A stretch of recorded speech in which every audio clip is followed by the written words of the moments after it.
Thrown at me instead of a warm greeting during a family gathering just before my son's wedding was a remark that hit hard. In front of me, a baguette from an upscale French restaurant rested on a glass plate, a symbol of unexpected humiliation served by my son's fiancée. I had raised my son, Christopher, on my own, and never did I imagine such a moment of degradation.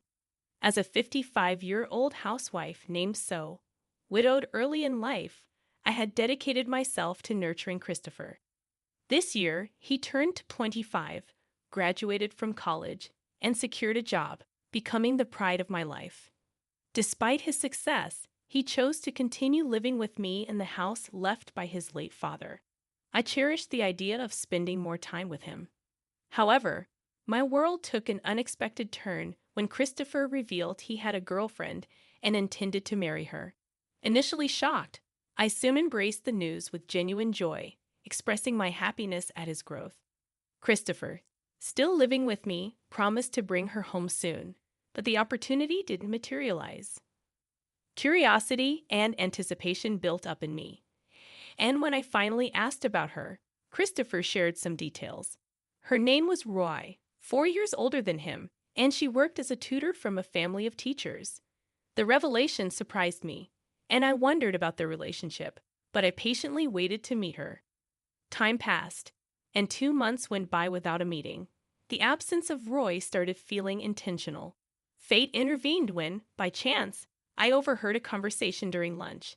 Seated back to back with a woman, she complained loudly about her upcoming family meeting before the wedding. Intrigued, I listened as she expressed a deliberate intention to delay meeting the family, wanting to test Christopher's commitment to their relationship and prove he was not a mama's boy. The unexpected encounter left me contemplating the dynamics at play, realizing that fate could be both intriguing and frightening. She said it, and I nearly turned around. Christopher's name echoed in the air, causing a slight dizziness. Her friend's advice to Roy, "You need to be more humble," confirmed the woman loudly discussing her future mother-in-law was none other than Christopher's fiancée. Holding my coffee cup, my hand trembled, and my friend, sensing my distress, asked if I was okay.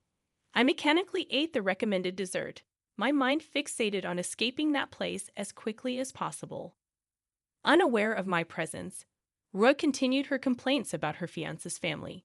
She belittled the concept of a single mother family, comparing it to her supposedly superior educational background. Roy labeled me a clinging mother and spoke about making Christopher abandon me after the wedding.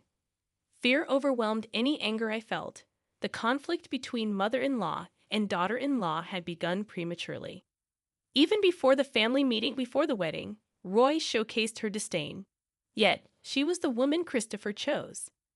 I tried to reassure myself that there must be something wonderful about her. Back home, I attempted to calm my nerves, resolving not to tell Christopher about this incident. Alone, I stopped pushing him about the family meeting. I knew she had no intention of attending, and I refused to continuously be looked down upon by being too accommodating. Christopher sensed my change of heart, but didn't press further. "It's okay if you're busy, whenever it's convenient for you," I told him, trying to ease his burden. The wedding plans between Christopher and Roy seemed to progress faster than the family meeting. Spotting a wedding venue brochure on the living room table, I realized the countdown had begun. I contemplated speaking up about the wrong order of things, but refrained for my son's sake. Making a fuss would lead to accusations of being unable to let go or being a mama's boy. Faceless accusations that would upset me. Christopher was crucial to me, but he was an independent adult. I had refrained from interfering more than necessary, demonstrating my tolerance. One morning, Christopher abruptly announced a family meeting with the parents-in-law. They had reserved a fancy French restaurant, and he wanted me to come. The meeting was scheduled in 2 days, a sudden announcement that left me a bit irritated. Shouldn't such things be planned after matching everyone's schedules? I held back my frustration, saying, "All right, I haven't formally met Roy yet, so it's good to meet her sooner." Christopher apologized for the sudden plan, but in my mind, it was Roy and her family who should be apologizing, not him. I reassured him that it's fine. On the day of the family meeting, Christopher and I arrived at the designated upscale French restaurant. I felt a bit nervous, it being my first time at such a fancy place. Christopher chuckled, acknowledging the nerve-wracking atmosphere. As we gave our name to the staff, we were guided to a private room where Roy's family had already gathered. Roy and her mother, Mara, were present. Excusing ourselves, I'd opened the door to the private room. Seated there were Mara, exuding a definite teacher vibe, and Roy, sporting slightly flashy makeup. Her dress seemed mismatched, likely chosen by Mara for the occasion. Roy and Mara remained silent until I finished my greetings, their scrutiny palpable as if evaluating me as a lesser presence. Christopher, familiar with Mara, greeted her with "long time no see." Mara chuckled, mentioning she had been looking forward to meeting the famous mother, a slight sting in her mention of single mother. Suppressing any reaction, I played it down, emphasizing Christopher's inexperience and suggesting they take care of him.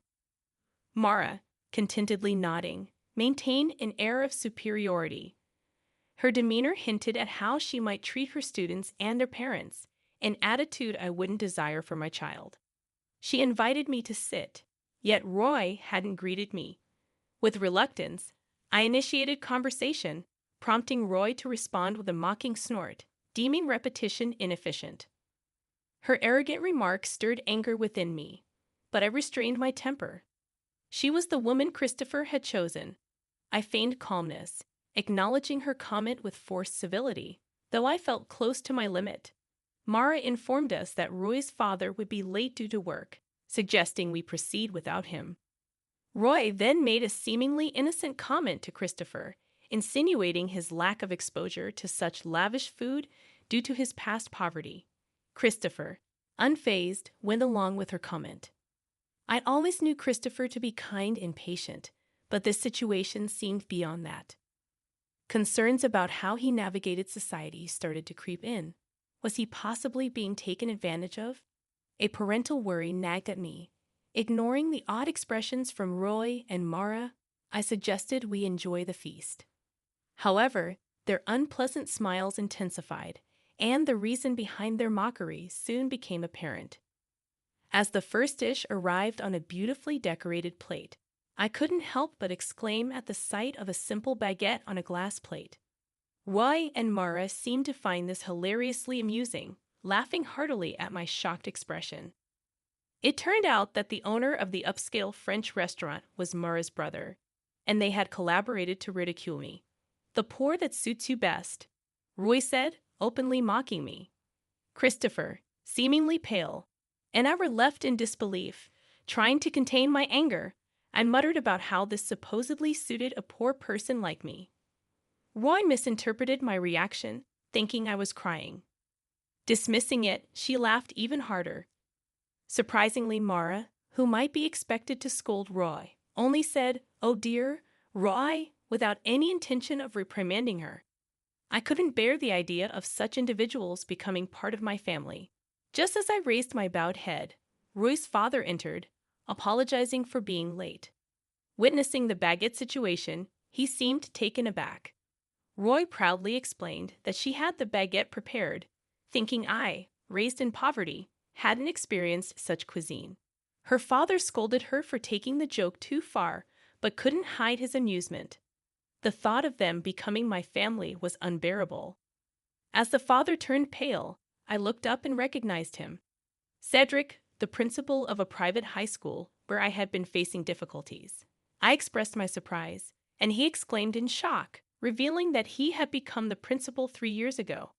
Instead of dwelling on educational policies, I couldn't resist suggesting he pay more attention to education at home, especially considering the insult from his daughter, something I vowed never to forget. I said, staring down at him. He had always berated me, claiming that a single mother couldn't be a principal. He had spread rumors that I couldn't properly educate my own child. Roy, realizing the impact of her actions, seemed taken aback. Marcia trembled, lost for words. I looked at each member of Roy's family and slowly bit into the baguette. The sound of me crunching echoed in the room. delicious as expected of a high-end French restaurant's baguette. How about it, Cedric? I'd offered, smiling as I held out the glass plate with the baguette. His hand trembled amusingly as he took it. Don't get the wrong idea. I'd always separate work and personal life. Your dismissal has always been a topic at the board meetings. I was the one opposing it. Without rivalry, there's no momentum for reform. But your role ends here, I declared, giving him a final warning.